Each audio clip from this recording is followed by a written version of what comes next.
kibaszott gyilkos. A kezed nutria, vértől nyilkos. Hogy lehet valaki ennyire hitvány? Te vagy a patkány, nem a hód patkány.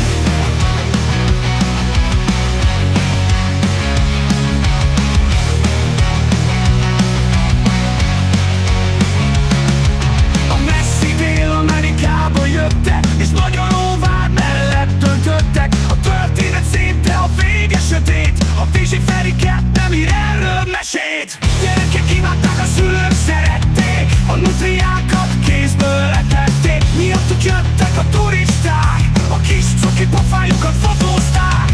Azt érted, jó helyre kerülnek. A patakban kedvükre merülnek.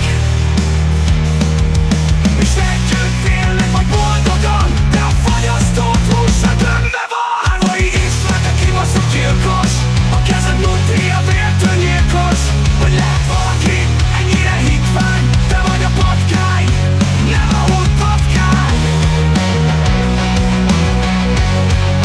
Nem a hód patkány.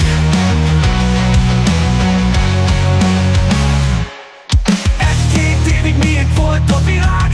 Volt sok édes mini kapibaránk.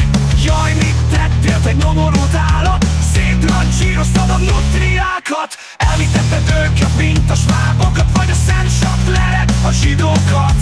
Sort tüzeltél, mint egy kibaszott ábus. Vagy a kalandérítő Szabó Miklós. Te mocskos rajta patépompot.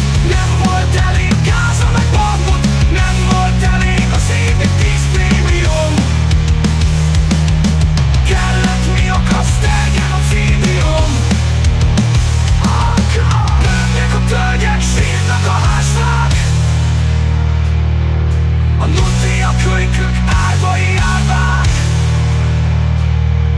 A nutria kölykök, árvai árvák.